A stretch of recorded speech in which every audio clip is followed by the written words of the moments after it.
All right, I think we are recording. So hello, my name is Slats. My pronouns are they, them, and I am so excited to be here with my friends Becca and Lafayette on behalf of Princeton Presbyterians. For those of you who do not know, Princeton Presbyterians is a ministry supported by Nassau Presbyterian that particularly seeks to serve undergraduate and graduate students in Princeton from all of the schools, so the university, the seminary, the choir college. It's currently being led by Andrew and Len Scales. And the worshiping arm of Princeton Presbyterians is called Breaking Bread, and that brings together both students and non-students, particularly tending to attract those who often feel out of place or unsafe or unwelcome in many other church environments. And that is where I met both Becca and Lafayette years ago, before there was a plague, when we would worship together on Sunday evenings in Niles Chapel.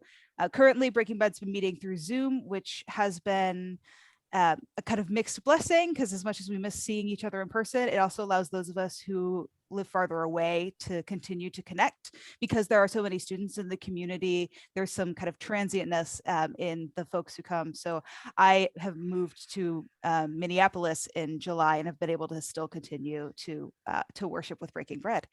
So we'll just start with some introductions. I'll start with Lafayette. Why don't you tell us, a little bit about yourself, what you're doing, where you are, etc.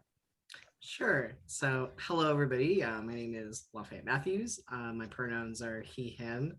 I'm originally born and raised in Virginia, just outside DC, and I was raised Methodist and came to Princeton as an undergraduate in 2013, very openly queer, very not looking for any type of faith community because I hadn't had a very good experience, a very affirming experience as a queer person in a faith community, when I was a little younger.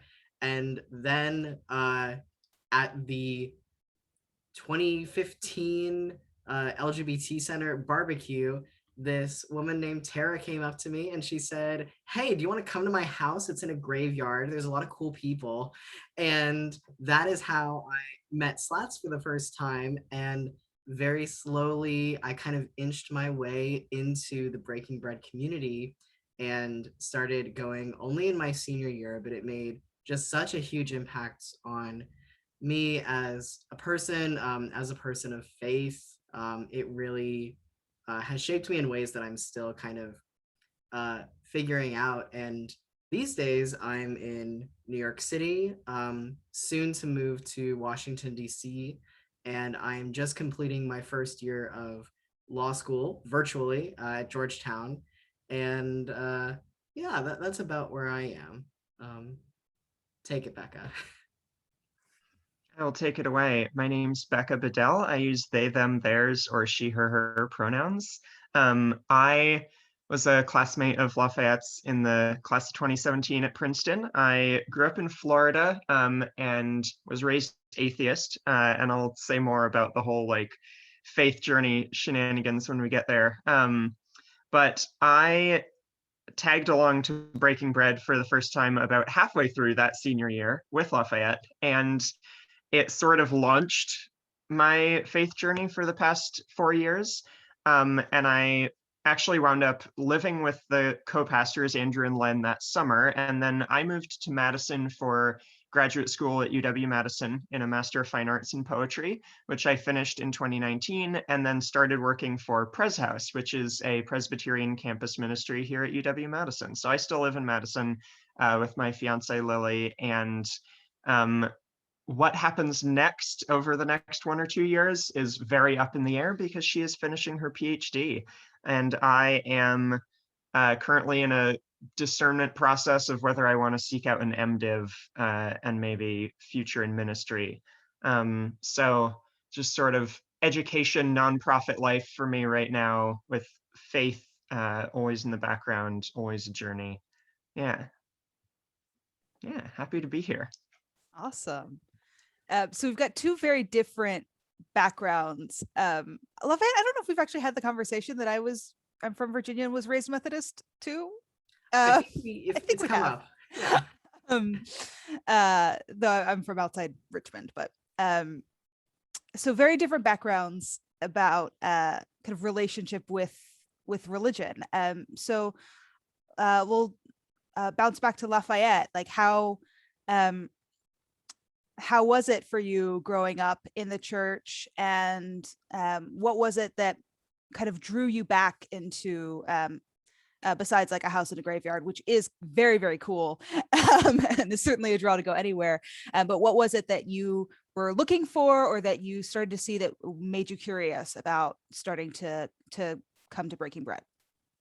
Yeah, well, it's funny, right? Because I think just to give a little more detail, I was, raised Methodist. We went to a lot of different churches as I was growing up. My parents never really found one that, they loved. But my mom actually started her career. She's a teacher now, but she started her career in the church as kind of a youth coordinator. And so faith was always something that was important in my household. Like, it was never a question whether we went to church on Sunday. And looking back, I actually had a lot of support, very close to me through my mom, and also through some family friends who were part of a affirming service in DC, who were outly lesbians. And so there were all actually these examples looking back for me on the ways that faith and queerness could be together and could be, affirming. But I think when I was around 13, we weren't going to a church that was very affirming. We were, like, the economy had just crashed. Things were really tough. And I was feeling a lot of like kind of bigger atmospheric pressures of just that being gay and being Christian were things that didn't mix. And it was easier for me to kind of shun the Christianity part and just kind of burst forward into, being fully gay. And I think that I thought that maybe balancing the two of them was okay for some people who were adults, who were much more maybe involved in the church and had answers to, the Westboro Baptists, and stuff like that, but not for me. And, so I think that I thought I couldn't balance them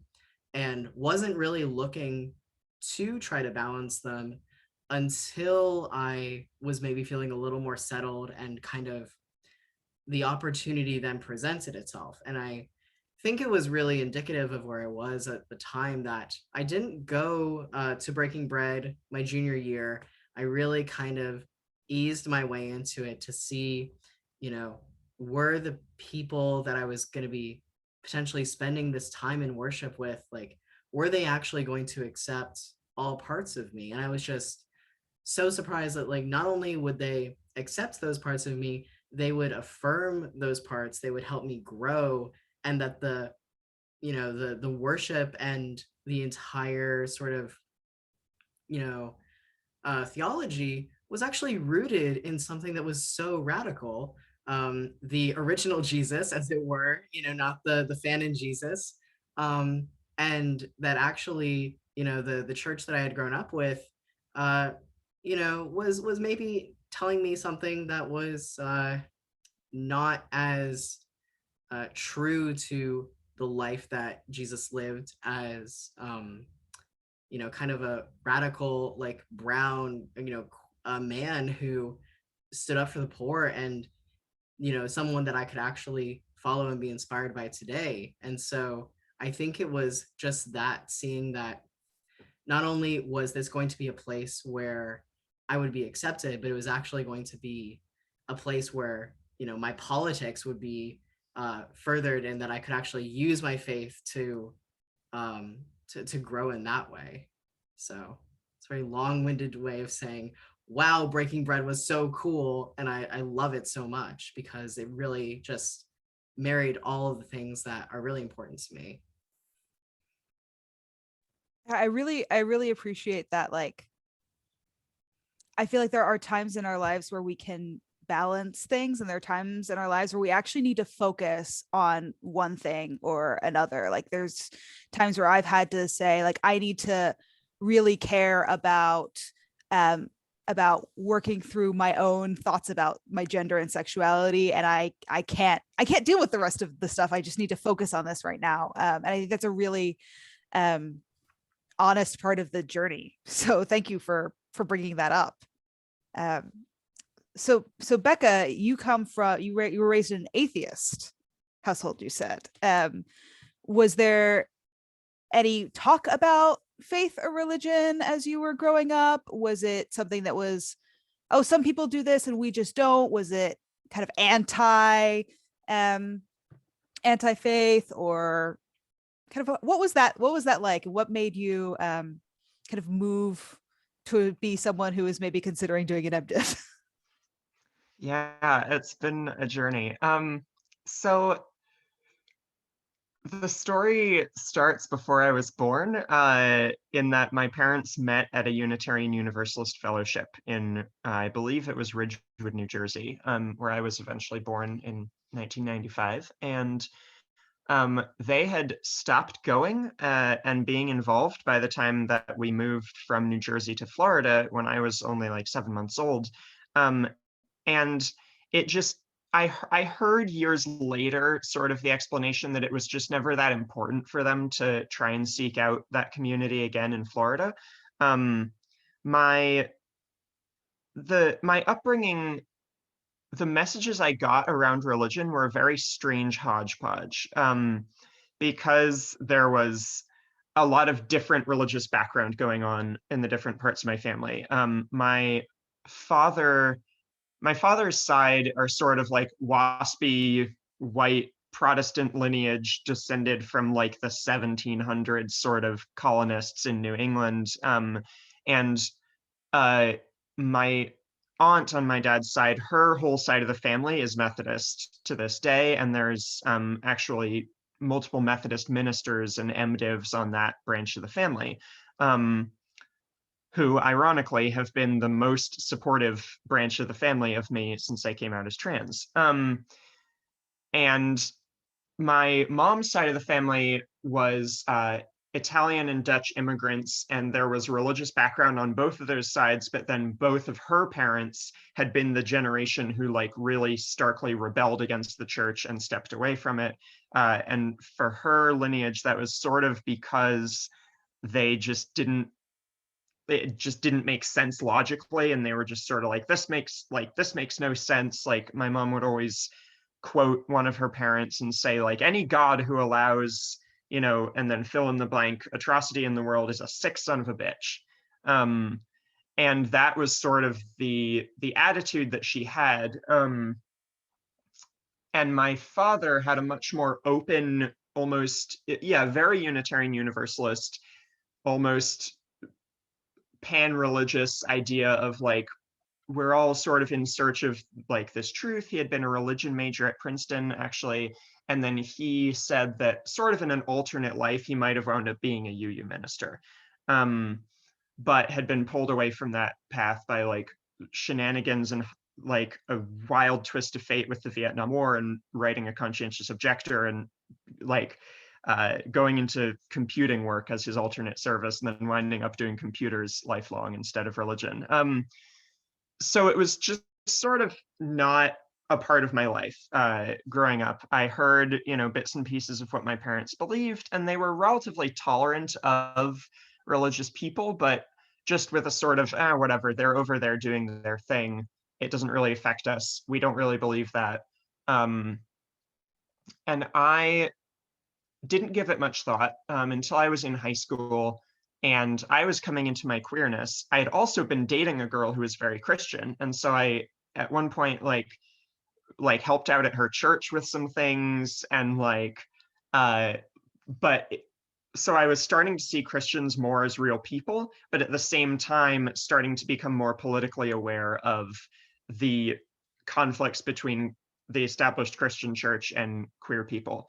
And so I morphed into this very angry atheist perspective of sort of, these are people who are harming us and who are doing violence in the world, and they're doing it all in the name of like a supposedly almighty heavenly father who sets rules for our lives and tells us how to live, and so they think they're so much better than everyone else. And but I was really just confused and sort of trying to figure out like how to navigate the world. And the strangest thing happened when I arrived, well, actually in the week before I arrived at Princeton. I went on what Princeton calls an outdoor action trip, which was a week-long sort of camping in the wilderness. And for whatever reason, I do not remember why, I picked the one nature and spirituality trip. Probably because it was easier hiking than the straight up hiking trips. But I was in this group that wound up being a very interesting, cool group, and we had some really deep conversations about religion, and just connection to that which was bigger than us. And we were in like Harriman State Park in lower New York State, and I was just overwhelmed and swept away by this feeling of being connected to something larger than myself. So I was writing all of these like God poems that were nature poems that were also God poems in my little like butterfly journal on the hiking trip, and got to campus and sort of just impulsively tagged along with at the time the roommate of the person I wound up dating for a couple of years, to Princeton Faith in Action, for one or two services. And I attended a lecture by N.T. Wright, and I started reading Simply Christian. And so I came home for winter break with like this Simply Christian book, and my brother was like, what? What? And I was like, I don't know. It make like sort of makes sense to me. Like the idea that struck me first was this idea of like a moral sense to humanity, like a sense of morality and justice, and like that must be connected to something. But then as the year went on, I never fell into my niche, and I never really felt comfortable with the people who were in that circle, because I was this very visibly androgynous, genderqueer kid, who just, I think I was seen as an outsider, because I was, but I didn't get any sense of like welcome that wouldn't necessarily have strings attached. And part of that was just my baggage. I wonder actually, Lafayette, if we get to talking about it, if you feel a similar way about coming out, like before you wound up in Breaking Bread. But for me, I definitely feel like I had to sort through my own queerness and gender identity a lot more first before I would feel comfortable engaging in faith or spirituality, because I didn't know myself well enough to start asking big questions about what was outside myself. So it was only after I had transitioned, come out as trans and transitioned midway through college, senior year, something about Laf just sort of talking about Breaking Bread, like queued it up in my head in a way. I was like, oh yeah, freshman year, I was like interested in this sort of thinking. And when I showed up at Breaking Bread for the first time, I had the advantage that you didn't, of going with one of my most trusted friends. And so I was a lot less hesitant, and I just showed up. I saw Slats doing the call to worship. I like I was utterly like confused and amazed and joyful. And that was just the state I existed in for the entire spring semester, as I just kept coming back week after week. I was just like, this is unlike what I thought Christians were. This is nothing like what I've heard and what I had internalized about just these like bitter, angry, rule-oriented, restrictive people who, you know, legislated the livelihoods away of queer people. And it just carried me off. I was just sort of swept away in this feeling of the life of Jesus, the teachings of Jesus, the idea that each human being has an inherent worth as part of the body of Christ, as part of the image of God, and that I was actually in a place where I felt that worth attributed to myself. there were no strings attached. There were no, well, if you fit certain boxes. And it filled me with such a hope that I think that's what carried me through that year, because I was in the process of basically becoming estranged from my parents, although I didn't quite know it at the time, which is why Andrew and Len took me in over the summer, because my parents told me that I wasn't welcome at home because I had transitioned, and they were uncomfortable to be around me. And then when I arrived in Madison, I just started looking for whatever would replicate that feeling, basically. And so, of course, wound up settling in another Presbyterian campus ministry as a grad student. But yeah, so for being in Breaking Bread from January until, August 2017, I had a really disproportionate outsized impact on me. Yeah, I could keep rambling, but I'll hold it there for now. I remember the first time you came to Breaking Bread, because you were like, Loft brought a friend, hello, new friend. We were just so excited to see you and meet you. Yeah.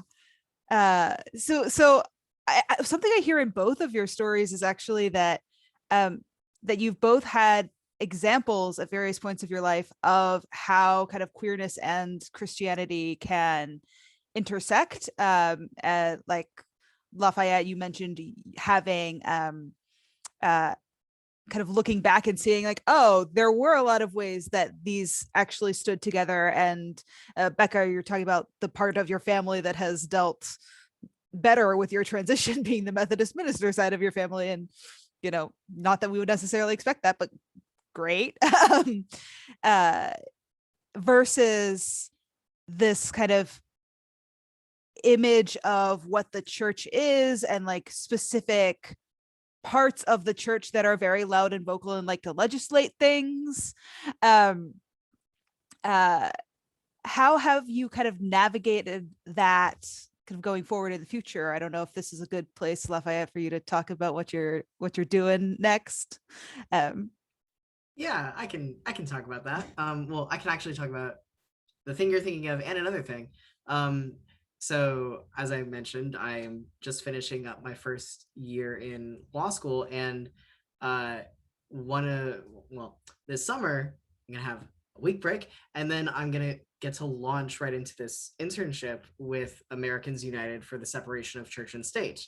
And basically they do work around, they do litigation challenging laws around the First Amendment, specifically related to the freedom of religion, which means that when you have a law that is being pushed for, like, basically pushed to prioritize this certain type of Christianity that we've been talking about, you're not allowed to do that because of separation of church and state. And so one of the things that I talked about with them, and kind of why I wanted to do that job, is the impact of, kind of being a queer Christian, and sort of like how demoralizing and how difficult it can be when you grow up and you learn, you begin to associate Christianity with homophobia and transphobia, and kind of the at the expense of what is actually a very radical religion at its core. And one of the other places that that's kind of continued in my life is when I moved to New York at the recommendation of Slats. I started going to Middle Collegiate Church in the East Village, and Middle Collegiate is run by the Reverend Dr. Jackie Lewis, who is one of the biggest and most impactful figures, as far as I'm aware, kind of in this Christian left political space. And her work and her preaching is just absolutely incredible on, the legacies of racism and police violence, but also pushing forward, like, how can we actually solve all the issues that are confronting our country through what she calls, revolutionary love, like through the really embodying the principles of Jesus and of Christianity in our politics. And so that's been super, super impactful for me, kind of thinking going forward in my life, how do I want to,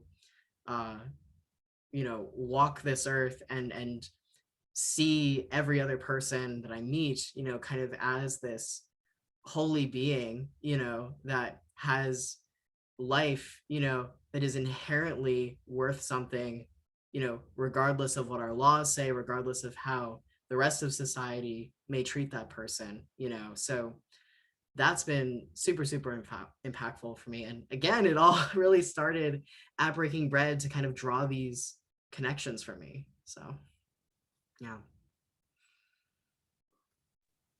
Yeah, navigating it is tricky, and I can't say I've figured it out. I feel like I went into a bit of a honeymoon phase with Christianity during that first year or two. And it was like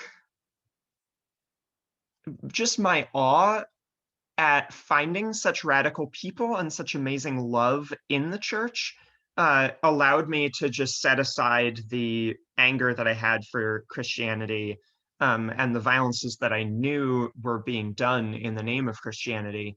And at Pres House in Madison, it's a very progressive community, very similar in some ways to Breaking Bread in that it just feels like a place for where folks who don't feel comfortable elsewhere can wind up.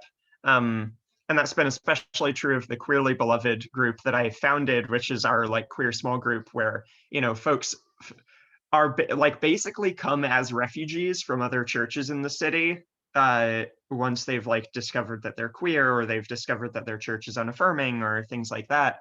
And what energized me most, I guess, at first was just that there were people in spaces where my voice was suddenly seen as really valuable, and they were actually asking me to come in and speak and read a poem and then preach eventually.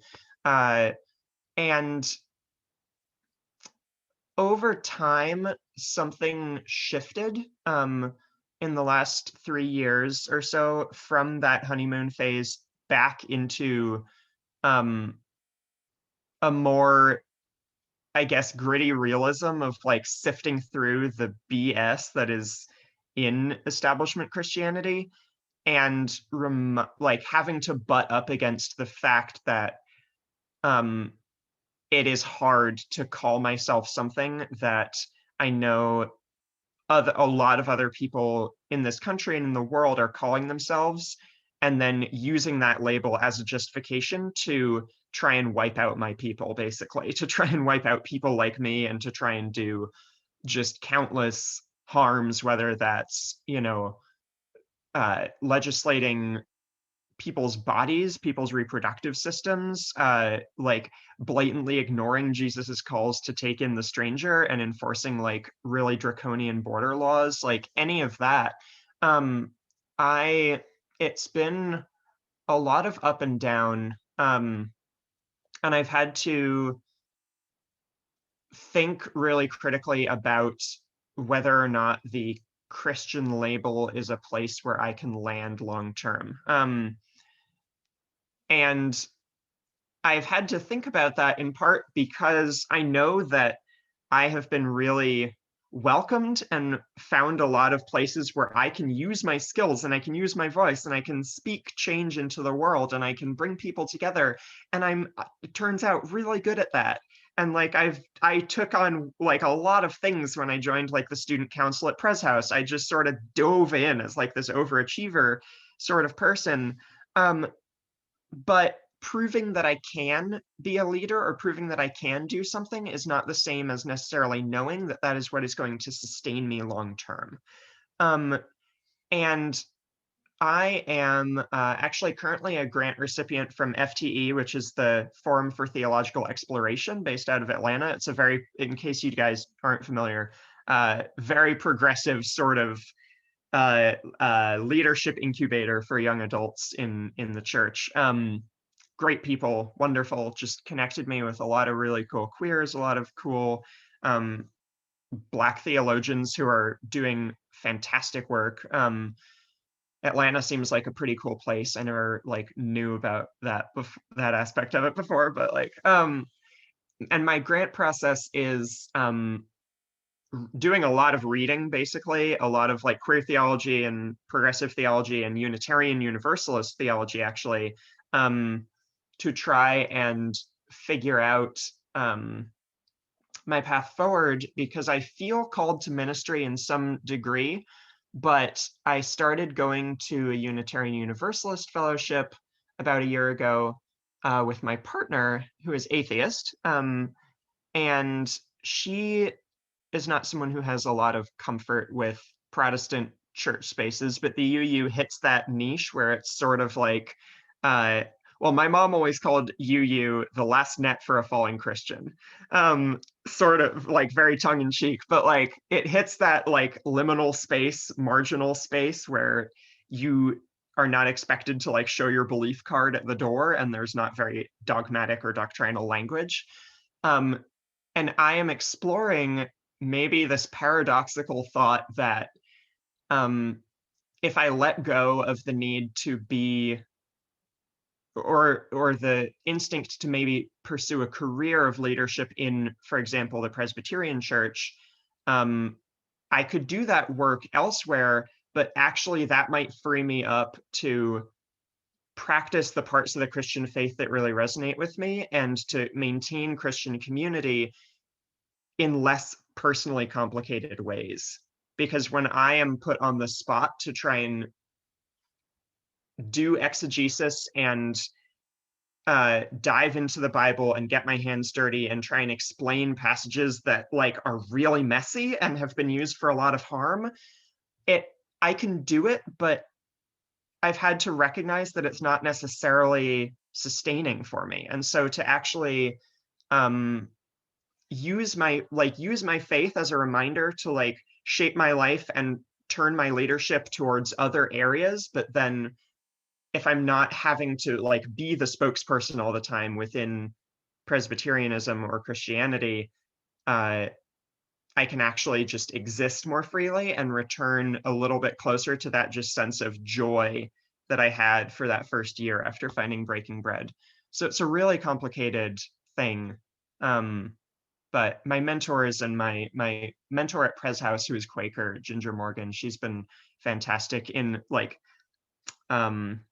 affirming that dichotomy of like, you don't have to seek a career in ministry because you could be good at it, and you don't have to, in fact you often can't find spiritual fulfillment in the same place as you're like doing ministry as a career. Like it's your workplace more than it's like your spiritual community if you become a minister. So just trying to sit with those paradoxes.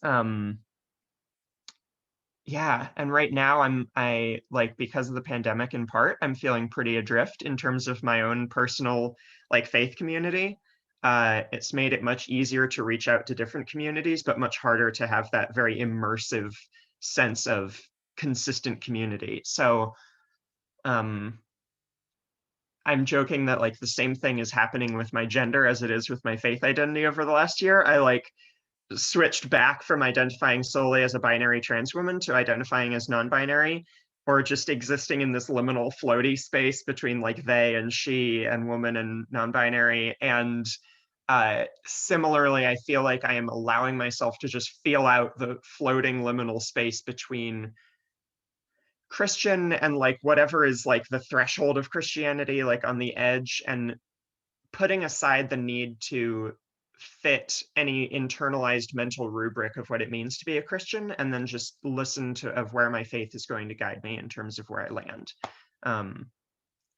So yeah, it's a lot. Yeah, sometimes I feel like particularly if it's a young person who's very excited about doing things in the church and has like specific kinds of gifts, we automatically are like, oh, well, you should go into ministry, without like there's so many other ways to like live out your faith or be involved in the church or that sort of thing. Sometimes like, yes, like going into ministry is a part of that, but sometimes it shows up in other ways. And so I think that's a really wise discernment place to be in right now. And well, I know it's not easy to be in those liminal spaces, but you know, we've all been in like a culturally liminal space for the past over a year now. So getting more used to it. Yes, absolutely. I'm wondering, something that I'm hearing from both of you is that, so not only has centering homophobia and transphobia in Christian life, you know, these churches that will talk about how sinful we are as their primary thing that they talk about. Obviously that hurts us and that hurts our community, but it also hurts the religion. It also is like really harmful towards and diminishes the fullness of what Christianity can be. So with that, and also this idea of what sustains you, I'm wondering from both of you, like, what parts of faith are really life-giving for you? What do you love about it? That is a really good question. And actually my mentor Ginger asked me the same thing on Friday in our like monthly like discernment conversation that we're doing. And I was like, well, or it was a similar question. It was like, what are you like latching onto or keeping hold of? And for me, these days it feels like a very strange hodgepodge of things, and I'm trying to, accept that. It's the people first and foremost. It is gathering in community with people who allow themselves to be open and vulnerable and real with each other, and who don't feel the need to put on a face to try and fit a sense of a rule book that is being imposed on them, with that sort of prescriptivist view of the Bible. Meeting people who are able to share just transformative views of the world and transformative calls for justice and be themselves very openly. I have always loved food in faith, like the overlap of food and faith. It's no wonder why Breaking Bread roped me in, and then we read Take This Bread by Sarah Miles for the summer book club, and I was just like transfixed. I was like, the body of Christ, like the nourishment of feeding the body, like the sacred fact that we are all bound together by our need for sustenance and nourishment. So I started like a faith dinner series at Pres House where I would just cook for people, whoever wanted to show up, and there was like no agenda. We just sat and like, it was the dinner church that you and I went to, Lafayette, once in New Jersey. It was basically, I loved that experience. And then I was just like, how can I just do a dinner church sort of vibe? And then I would usually, when we were in person, I would usually cook a big meal for the Queerly Beloved group as well. So just giving life in very simple terms and not setting any limits on who is welcome through the door or at the table, and just sitting with all of the messiness that entails. And otherwise, a lot of music, a lot of art, and following and learning from people who are queer and who are on the margins and who may or may not call themselves Christian, or may or may not call themselves Christian anymore, like Grace Semler Baldridge, who produces music under the name of Semler. The new album Preacher's Kid is just like very, very faithful, and yet very angry at Grace's like complicated church upbringing and the homophobia within the church. And I've just been like listening to it on repeat. I love Audrey Assad, who is like on this very interesting deconstruction journey. And so I find people to follow who are wandering in the borderlands, and that is just the most beautiful part for me. And so yeah, and finding my own personal rituals to do, like having a little home Advent wreath during this last Advent season. Lily and I have gotten to a place where that is no longer weird for us, because we understand each other's faith and atheism like way better after being together for 3 years. So that's a joy and a gift. Yeah. What about you, Laf? I mean, I'm just going to repeat everything you said in a slightly different order with slightly different examples. We love a remix. Yeah, I And the funny thing is, as soon as you mentioned food, I immediately thought of that dinner church that we went to, and I remember the lentil soup they gave us, and I just remember how nourishing and how whole I felt just to like hang out with you and like hang out in that space, and like how wonderful that was. And the time that we like the four of us with Mads like really struggled to make falafel when we went over to your place, and like the car broke down on the way there, and it was just four queers like struggling to do dinner church and meeting like every incarnation of the Holy Spirit along the way. That was, I'll never forget. And for folks watching, Mads is Slats' partner, and I remember what a great conversation Mads and I had driving before the car broke down. And yeah, but it is the people. I really do think it is the people first and foremost that sustain me. Like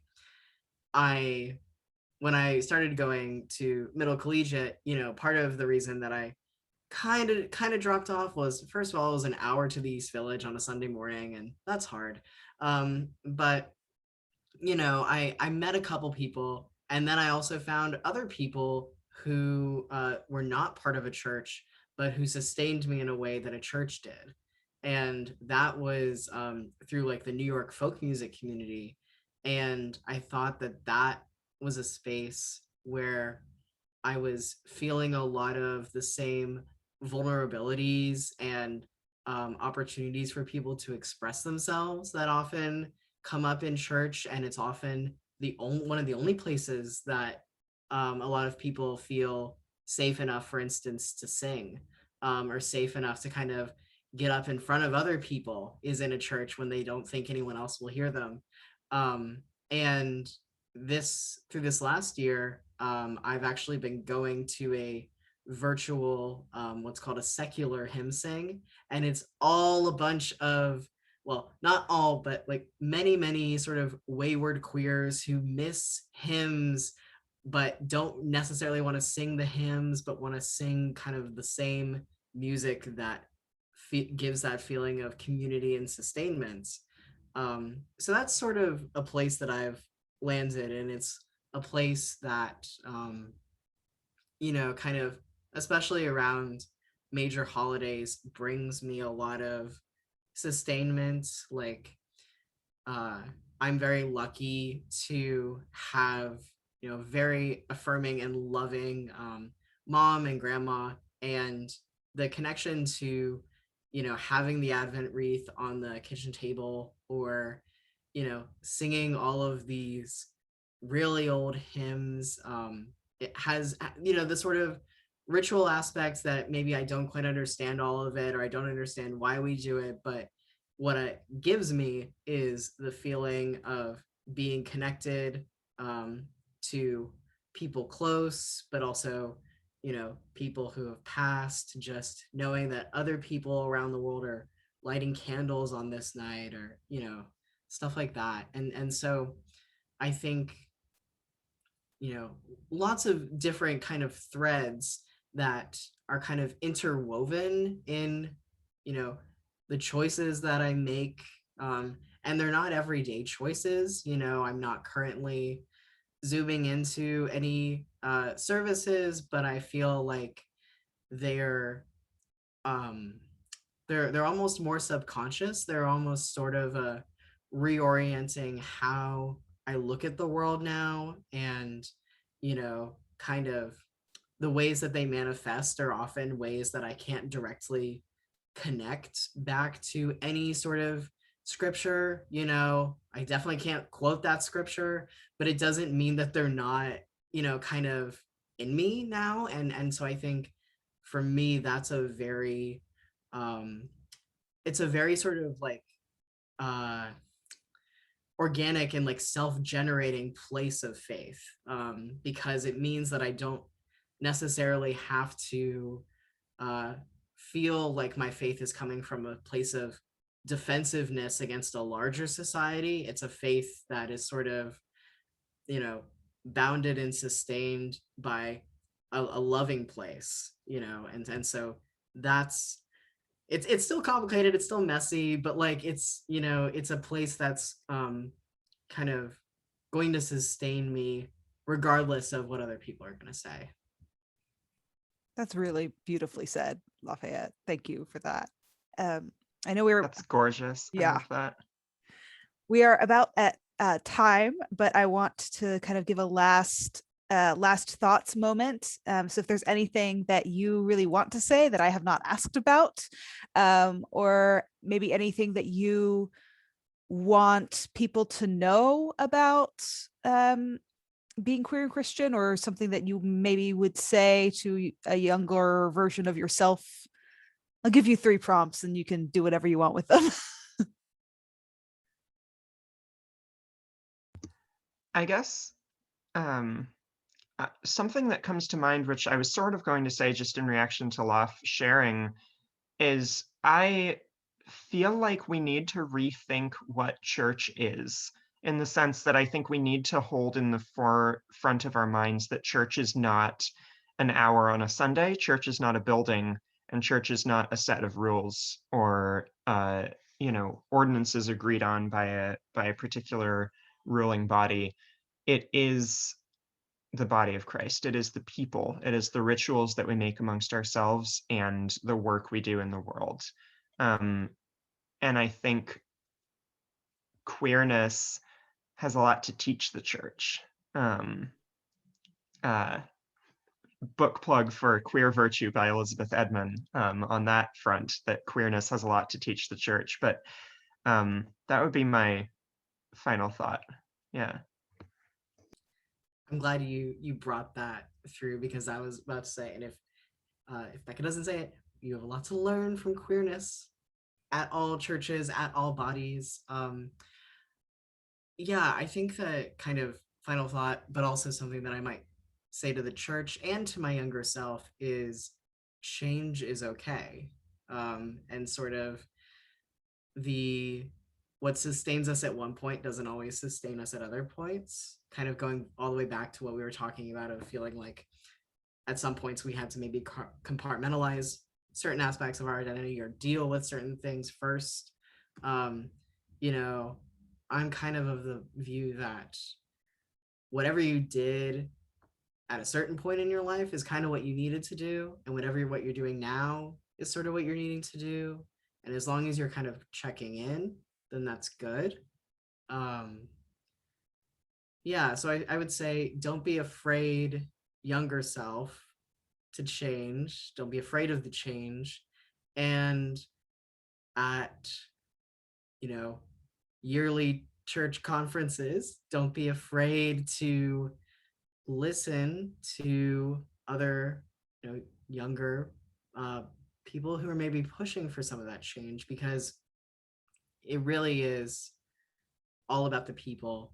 And if not for the people, then for what? The rituals do become empty, and you can have this really powerful and beautiful faith that is not tethered to any building, but it's tethered to these people who I love very much. And that's all I got. Thank you both so much for your time and your wisdom. I feel like this was my experience of church today, being able to be here with you two and have this conversation. Yeah, thank you so much. It's so good to see you, Slats. Yeah. Thank you. It's a joy. Yeah, thanks for bringing us together.